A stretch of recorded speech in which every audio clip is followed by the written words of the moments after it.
UFC Fight Night Vegas 26, Rodriguez versus Waterson takes place this weekend, and I'm going to go through the entire card, starting with the early prelims, ending with the main event, giving my prediction and breakdown for every single fight on the card now. The UFC is only a $10 billion company, so I don't actually know the layout of the card. I'm not even sure if Rodriguez versus Waterson is going to be the main event come this weekend. However, that's what Tapology says. I'm using Tapology to do these predictions. I'm going to start with the early prelim opener of Mike Trizano versus Ludovit Klein, and this card is actually not too bad. Even though the top of it is a little bit weak, it's actually a pretty good card. It just lacks that main event that it needs. But Mike Trizano versus Ludovit Klein opens up the card. I think this is one of the more easy fights to predict on the card, in my opinion. I'm going to be going with Ludovit Klein here. He has just proven so much more than Mike Trizano. Even in some of Mike Trizano's wins, I know he won the Ultimate Fighter, and everyone was talking about him going on to become something in the UFC. I think he was at 26 or 27 when he won the Ultimate Fighter. Since then, he's been a little bit inactive. He has a loss to Grant Dawson, which actually doesn't look too bad because Grant Dawson just beat Leonardo Santos, has a bunch of good wins in the UFC recently as well. But even in some of the wins of Mike Trizano's career, you've got split decision over Luis Pena. That looks terrible because we know Luis Pena can't fight any. Luis Pena's not that good, and we found that out over the years since Trizano's been gone, and he won a split decision over him. He won a split decision over Joe Giannetti. Not even in the UFC anymore. These wins have lost their impact, and they were split decisions at the time. And Ludovit Klein is just a different level of beast. He's younger, 26 years of age. He's more powerful by far than Mike Trizano. Trizano's a good, well-rounded fighter, don't get me wrong, but just the way that Ludovit Klein has been doing things. Head kick KO. He's got 3 head kick KOs in a row. Not just he's coming off a head kick KO. He's got 3 head kick KOs in a row. More recently in his debut against Shane Young, where he finished him in the first round by KO. And Shane Young then went to go on to go the distance against Omar Morales in a reasonably competitive fight that he lost. So it's not like Shane Young is this absolute can, although he is not the best, don't get me wrong. Just the way that Ludovit Klein beats people is so savage. He has 1 loss in his career to Aiden Lee, got caught in a rear naked choke. Another loss before that, to Igor Tarissia. But since then, he's been running through great competition opponents. Klazek was 10-4, Kuznik 13-3. And here's the main reason why I'm not going to be picking Mike Trizano. 13-1, William Lima. RB Mezidov, 11-2. He's just fought really good competition outside the UFC. And he's beaten them all in spectacular fashion. And Mike Trizano, here's mainly the reason why I'm picking Ludovit Klein. Other than everything we know about him just being better than Mike Trizano, I'm picking Ludovit Klein by first round KO. I'm actually going to go with a head kick again. I think he makes it 4 in a row against Mike Trizano because Mike Trizano hasn't been in there for a very long time. He hasn't had a fight since 2019 May, which means he's going to be out of the cage for 2 whole years by the time he goes in there with Ludovit Klein. And there might not be a faster starter in the game than Ludovit Klein. That guy comes out real switched on in that early round. There are a bunch of other guys that also are fast starters, but he's one of the group, in my opinion. And Ludovit Klein, I think, is going to be too switched on early. He's been more active. I think that's going to benefit him here in the first round, and he'll get himself a first round KO. Moving on up the card, Tafon Chukwu versus Yong Park. Tough fight to predict, actually, because Tafon Chukwu, we don't really know too much about him, and Yong Park could go out there and just do what he did to Marc-Andre Barriault and John Phillips and just take down Chukwu for 3 rounds and win that way on total strikes. But I am going to be going with Tafon Chukwu here. I think he's just going to be a little bit too big and strong for Yong Park, and he's going to be able to stop the takedowns with that strength, where maybe he does not have the best grappling background and may not have better technique for technique grappling than Yong Park. He's just such a behemoth for that division, and he's so strong. And one thing that he proved in his debut against Jamie Pickett, before that he was a guy who was KOing everyone in the first round. In the second round he just lights out people in the regional scene.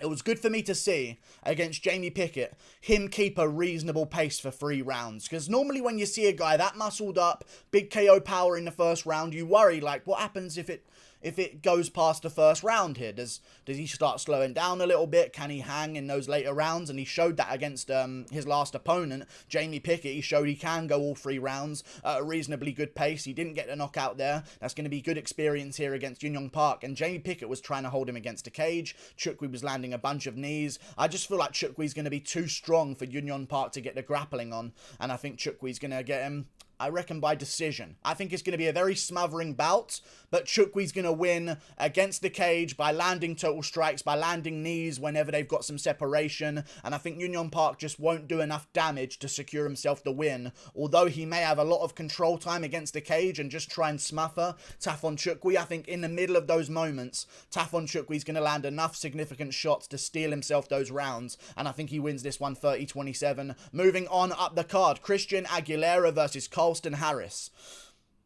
Risky one to pick again, because Christian Aguilera has got that power in his hands, and Carlston Harris, 33 years of age, he's had a long career, he has been KO'd before in his career as well, but I feel like he's hit a new level in his career recently. I'm not just going to look at the age of 33. He's a very good fighter. I'm going to be picking Carlston Harris here. Extremely good fighter. He beat an amazing opponent in his last fight. I remember watching it on Dana White's Looking for a Fight in Dubai or something like that on United Arab Emirates Warriors 15. He beat Sajid Izakameyev, which is a really good win. The guy was 17-1 and had beaten really great competition throughout his career. And this guy went out there, got him to the ground early. And that was the thing I needed to see to really solidify my pick of Carlston Harris over Christian Aguilera. If he went out there and tried to scrap back and forth in the first round, which he has done before in his career, he's got some first round finishes. He's got some first round KOs. If he went and did that with Christian Aguilera, maybe I'd entertain the pick of Christian Aguilera catching him on the chin in the first round, seeing as he has been caught that way before. Since then, he does not play that game anymore. He went out there with his last opponent, who was incredible, 17-1, a Dagestani guy as well, from Makhachkala, the same place as Zabit Magomed Sharipov, and Carlston Harris started on the feet, threw a couple of shots here and there, boom, blast double leg, got him to the ground, and controlled this guy on the ground until eventually getting a submission in the second round. I feel like I'm going to call exactly the same thing again here for Carlston Harris. I'm calling a second round submission. I'll say rear naked choke over Christian Aguilera. I think he's going to get Aguilera to the ground. That's going to take away some of that first round power of Aguilera. Then Aguilera is going to be hesitant in the second round, and he's going to go down, and he's going to try and desperately scramble to get back up to his feet too soon without being correct about it. And Carlston Harris, I believe, is going to take his back and get a rear naked choke in the second round. I'll go with submission for Carlston Harris. Moving on, there's an S in his name. Carlston Harris. Moving on, submission second round. Maurice Greene versus Marcos Rogerio de Lima. Now, I'm 100% picking Maurice Greene here. The only reason I'm in any way worried about that is because after I thought he would win and I picked him to win in my own brain, I went to check the odds, and he's nearly a 2-1 underdog. Like, what do people see in Marcos Rogerio de Lima? You know what I think it is? And this is genuinely serious. I think people do not know how to just remove their biases against people. They don't like Greg Hardy, so therefore they can't give Greg Hardy praise as a somewhat decent heavyweight. So therefore, if you have lost to Greg Hardy, you're now complete trash and you'd lose to anyone. It's not that Greg Hardy's somewhat good, it's that this guy would now be terrible and lose to everyone. Maurice Greene is a legitly okay heavyweight. Like, he's a decent fighter, stays on the outside, he's got good oblique kicks, he's got a good jab out there as well, and I don't see Marcos Rogerio de Lima being able to do anything. 35 years of age, morbidly obese, does not move forward whatsoever too well. He waits for guys to come to him where he lands those counter blows. That's his more recent win against Ben Sassoli in his career. I do not see Maurice Greene losing this one to him. I really don't. I think he's going to go out there, land the teep, land the front kick, land the oblique kick, land the jab, and just pick at Marcos Rogerio de Lima for 3 rounds and earn himself a unanimous decision win. I'd say 29-28. Maybe Marcos Rogerio de Lima has a moment where he drops Maurice Greene or gets him to the ground and lands a couple of good shots, or just something happens where he sneaks it. But I actually might go 30-27 Maurice Greene here. I think people are really underrating him because he lost to Greg Hardy, but Greg Hardy is not a bad heavyweight, man. Greg Hardy is a legit, I think, top 20, top 25 heavyweight in the UFC. I'd argue top 20. And Maurice Greene did okay. Lost in the second round. Oh, well. I'm going to be picking Maurice Greene to win this one. He's coming off a loss. He's going to be more hungry. I think I'll pick him to beat Marcos Rogerio de Lima. I just know that Marcos Rogerio de Lima's only chance to win for me is a KO. And I don't see him being able to land that KO, or Maurice Greene, who keeps range well, when Marcos usually lands the KO blow by counter-punching against a guy rushing forward against him. I don't think that's going to happen in this bout. I think it's a bad matchup for him. I'm going Maurice Greene by unanimous decision. Moving on up the card, Ryan Benoit versus Zarrukh Adashev. Again, Pretty easy one for me. I'm picking Ryan Benoit here. I think he'll get the job done by unanimous decision. I do not see Zarrukh Adashev being finished here. Ryan Benoit has got some power in his hands, but he just has lacked the ability to land that finish in the UFC flyweight division. He's had some close split decisions. Some people think he beat Tim Elliott. I thought he lost to Tim Elliott, but either way, I'm picking him against Zarrukh Adashev. Zarrukh Adashev has proven throughout his career that his only chance to win is to get the KO blow. He's actually got decent power for the flyweight division, and that's why he was signed up so early, because he got a brutal KO in front of Dana White, and he also had another KO in his career. So Dana White sees a 3-1 guy on a 3-fight win streak who's got KO power at flyweight and decides to sign him up. I think it was a little bit premature of a signing. I don't think he's ready for the UFC whatsoever. And I know his only chance here is to KO Ryan Benoit. I really do not see Zarrukh Adashev being better than Ryan Benoit for 3 straight rounds. That's something I can't see happening. So therefore, in my own mind and by my own hypothesis, he has to go out there and get the finish by KO or submission. And we haven't seen Ryan Benoit finished since, what, 2015? UFC 193 against Ben again by submission. He's never been KO'd in his entire career. Like, these are the kind of things I'm looking for here. He always makes it close, even when he loses. I'm going to be going with Ryan Benoit over Zarrukh Adashev by unanimous decision, 30-27. And I think it's pretty easy to judge as well. I think it'll be a really easy fight to predict. Ryan Benoit, unanimous decision, 30-27. Moving on up the card to the headliner of the prelims. I'm removing Ben Rothwell versus Philipe Lins from the co-main event, and I'm placing it as the headliner of the prelims because there's no way it's the co-main event for the UFC's own fucking good. There's no way that's the co-main event. That's the headliner of the prelims, secretly. Good joke, UFC, but we all know it's the headliner of the prelims. Ben Rothwell versus Philipe Lins. Amazing scrap. I'm going to go with Ben Rothwell here, man. I've been picking him for this bout for a very long time. It was supposed to happen a while ago. Got rescheduled again more recently, and now we've got it again. I'm going to go with Ben Rothwell. I really like this matchup for him. Philipe Lins, not the biggest heavyweight. Sometimes against smaller guys, Ben Rothwell can be that bully and be that smothering presence in the cage. And just Philipe Lins, man, when you get busted for steroids and then you look the worst you've ever looked in your entire career, 2 fights straight in a row, and you're coming off a KO loss, and you haven't been that active either, and you're 35 and not even a young up-and-comer or anything like that, I feel like I'm going to have to go with Ben Rothwell here. He does have some good wins in his career, but just no one the level of Ben Rothwell, in my opinion. And if if Andrei Arlovski can get one over you, I know Andrei Arlovski also got one over Ben Rothwell, but I think Rothwell can smother Philipe Lins against the cage and get this one done. He looked good against Marcin Tybura in that first round. The only reason Tybura was able to secure that fight is because he eventually started mixing the takedowns as the fight went on. I picked Tybura to win that one exactly by doing that, by the way. I feel like Ben Rothwell's got a good chance. Listen, he could have won the OSP bout.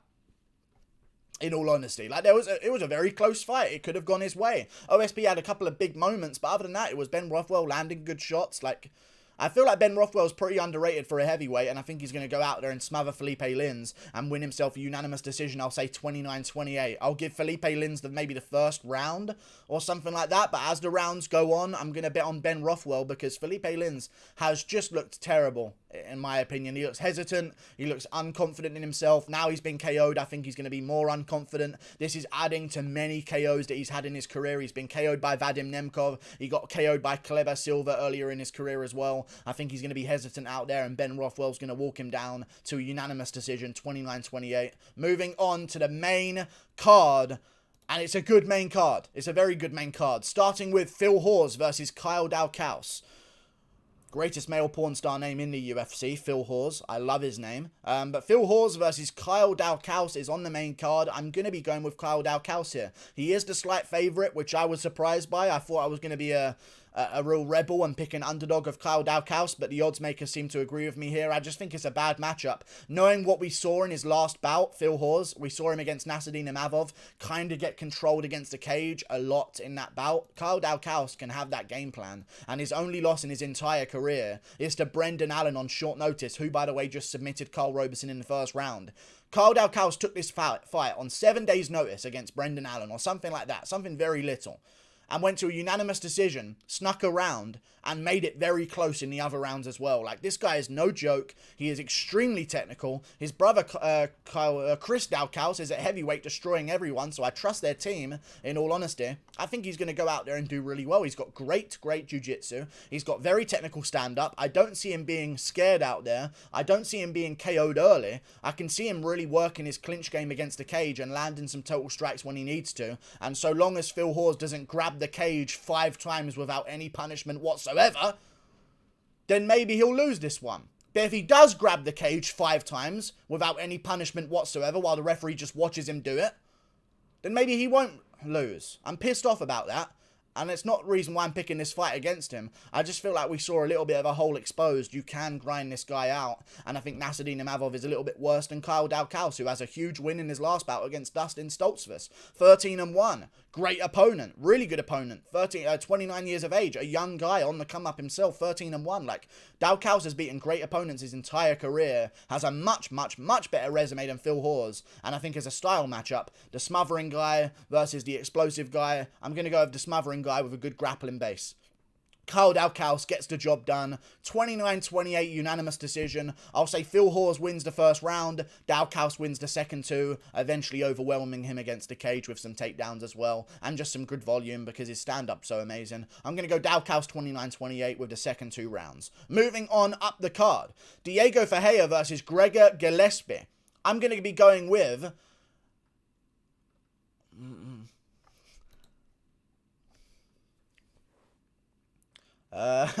Fuck!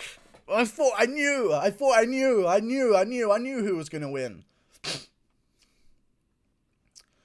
I'm gonna go with Gregor Gillespie, in my opinion. I think it's a very risky pick though, and I do worry about it a little bit. He's only a slight favourite. There's not too much money to be made here on either one of the guys, but I think I'm gonna have to go with Gregor Gillespie by unanimous decision. Diego Ferreira is good, but I feel like Gregor Gillespie might have I know his jiu-jitsu might not be credentialed as much as like a Beneil Dariush in order for me to safely pick him to stay out of submissions on the ground against Diego Ferreira. But it's just the way that he grapples. You'll rarely ever see Gregor Gillespie in a position where he can be submitted by someone. He won't allow himself to be in full guard. He'll keep the body lock. He'll wait for you to get back up and he'll take you for a spin again. I like that from Gregor Gillespie. It's the same reason I'd kind of pick this is to me is like a Colby Covington versus Gilbert Burns. In my opinion. The only reason I'd pick Colby Covington is because he doesn't settle in a position on the ground too often to where he can be submitted or reversed. He stays on the grappling, stays in the wrestling mode, keeps the body lock, waits for you to get back up, tips you back down again until you're eventually exhausted and he can get side control or something like that, or take the backside and start landing some punches. Like, he's very rarely in a position to be submitted on the ground, which is why I like his grappling style against Diego Ferreira kind of more than I do Beneil Dariush. I like Gregor Gillespie here. I think he will win this fight by unanimous decision. That is helped by the fact that Diego Ferreira just went 3 rounds with Beneil Dariush, took some damage in that fight as well, and also took this one on a short notice turnaround against Gregor Gillespie, who had a full camp against Brad Riddell and got it rescheduled, and now he's got a longer camp for Diego Ferreira. I think that does benefit Gregor Gillespie a little bit there.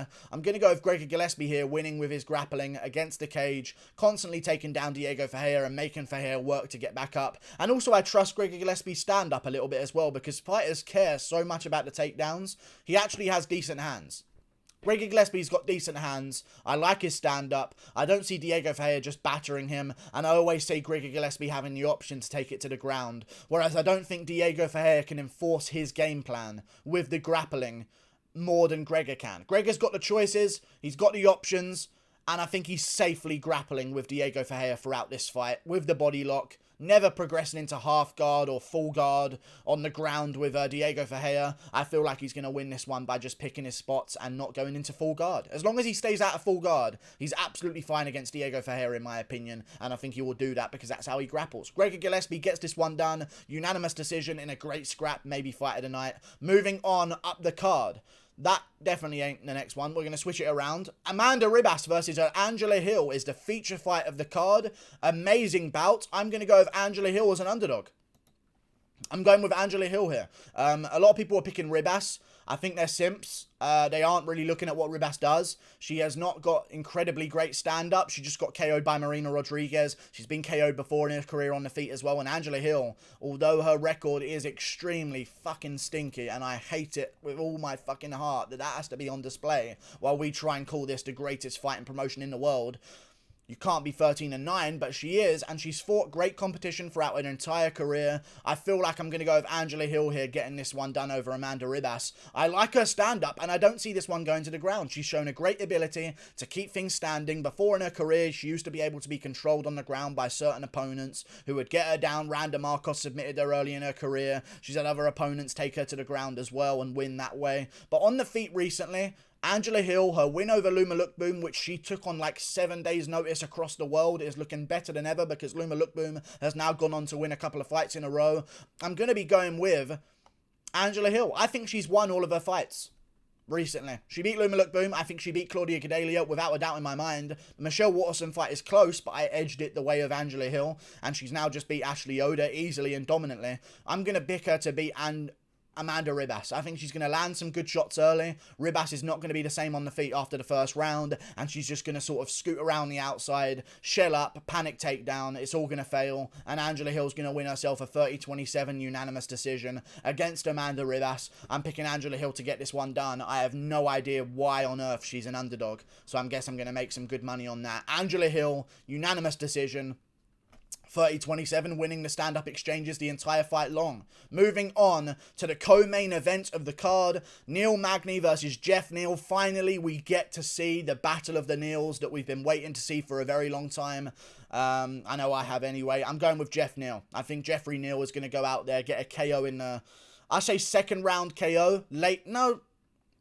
I'd say third round TKO for Geoff Neal. I believe Neal Magny can stay in there and stay very competitive in there. If you're going to be picking Neal Magny, I reckon you're probably going to be picking him by unanimous decision, something like that. I don't see a finish for Neal Magny happening whatsoever. I can see a decision happening for Geoff Neal. I can also see some finishes happening for Geoff Neal. I think he's got way more options in the way that he can finish this one, whereas Magny has to do things one way and one way only. I think Geoff Neal's going to bounce back with a vengeance after his Stephen Thompson loss. Went 5 rounds with Stephen Wonderboy Thompson. Lost every round, but I don't think it's fair to judge someone's stand-up based on how they look in a stand-up bout for 5 rounds against Wonderboy. I think that's a very unfair measurement device, in all honesty. And Neal Magny in his last bout, that might be the most unimpressive performance I've ever seen in my entire life, Neal Magny. His fight against Michael Chiesa, don't get me wrong, I'm sure Chiesa's good at grappling. I understand that. I understand. Neal Magny has never looked worse in his entire fucking career than he did in his fight with Michael Chiesa. I've never seen a more embarrassing performance in my entire life. I cannot put a reputation on the line for him. I can't do it. I can't put money on the line for him. I can't put prediction rate on the line for him. I will not pick that motherfucker. He is an absolute shambles of a fighter. I have no idea how he won some of the fights he did. He is very good. He can keep good range. I think he could probably beat some guys who are underneath him in the rankings, like he did beat Li Jingliang at one point in his career. And also before that, if you look down the rankings, I'd maybe pick Neal Magny to beat a Nico Price or something like that. I just feel like Geoff Neal, a little bit more technically sound. I can see him chopping down the legs of Neal Magny, working some good shots as well. He's got great abilities on the feet. Neal Magny's reach is going to be a bit of a problem here, but he doesn't have too much power. So I see Geoff Neal being able to scoot his way on the inside of that pretty unriskily. I'm going to go with Geoff Neal here by third round TKO. He really does pour it on in the third round if he has not got a finish. You saw that in the Bilal Muhammad fight that he had. I think this one goes very similar. Chopping down the legs of Neal Magny early, trying to pop some body shots, trying to get him against the cage and land some combos there against the cage like he was doing against Frank Camacho. Then the third round's going to come around and we're going to see Geoff Neal land the big shots against the cage, against a tired Neal Magny who's been chopped down at the legs, who's been chopped at the body, and I think eventually Neal will finish him in the third round by TKO. Moving on up the card to the main event of the evening.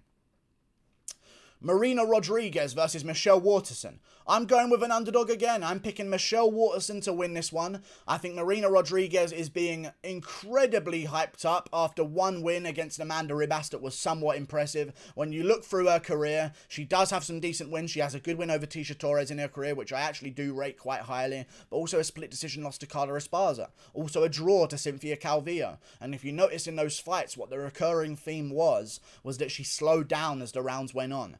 She's taken a 5-rounder on short notice. She gasses out on full camps in 3-rounders. I know she just finished Amanda Ribas in the second round and looked good in the first round as well. I completely understand she has the power to maybe get a finish, but I also understand that's her first finish since 2018.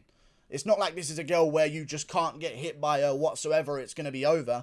Michelle Waterson's got a good chin on her. She can scrap. She can go to war. She's got a 5-round experience, which is something Marina Rodriguez does not have. I'm picking Michelle Waterson to win this one. Unanimous decision based on the 3rd, 4th, and 5th round. I think Marina Rodriguez will win the first 2, but that is such a bad look to me. That stinks of an upset in a main event, in my opinion. Michelle Waterson, I do believe, will get this one done, and it is shocking to me that everyone is picking Rodriguez. 76% of people are picking Rodriguez here, and some are saying by decision. Are you not, looking? This is the most blatant underdog main event win to see coming that I've ever seen. People are blindly picking Rodriguez by decision, not knowing that she completely gassed out against Carla Esparza and also against Cynthia Calvillo. I understand she's going to be making some changes in her career, but the Esparza fight happened in July of 2020 and the Cynthia Calvillo fight happened in the December of 2019. This isn't like a new fighter. She's not like a young girl anymore. She's 34 years of age. I understand she KO'd Amanda Ribas. I don't think she KOs Michelle Waterson, and she slows down in 3-rounders and loses dominantly in 3rd rounds. Cynthia Calvillo 10-8'd her in the 3rd round and beat her that way. And got to a draw that way, sorry. She did not beat her that way, but she got to a draw that way. I feel like Michelle Waterson's going to play it safe, use her kicks, stay at range, do not engage in a boxing situation with Marina Rodriguez in the first 2 rounds, and I think she's going to win this one in rounds 3, 4, and 5 when she eventually picks up the volume. I think she gets it done. Esparza beat Marina Rodriguez. Michelle Waterson beat Carla Esparza. I think that Michelle Waterson's going to win this one. I truly do. Also, something to mention, Marina Rodriguez is a huge girl for the strawweight division. Short notice, making 115. Making 115 on short notice, I think, favours the natural atom weight of Michelle Waterson. And going 5 rounds on short notice favours Waterson. 5-round main event. If this turns out to be a 3-round main event, and that's why they're delaying announcing it officially, I'm going to be pissed off about this prediction, but I still would probably go with Michelle Waterson by split decision or something. But because it's a 5-rounder, I'm going Waterson, unanimous decision, 48-47. Across the board, 3, 4, and 5, she wins those rounds. Like and subscribe, click that button up there. Toodle pip, I'll see you later. It's actually a pretty decent card, so I'm looking forward to it. Although the main event is not going to get me too many views, the cards actually got some really good fights. Goodbye. Toodle pip. I'll see you this weekend for the Fight Companion.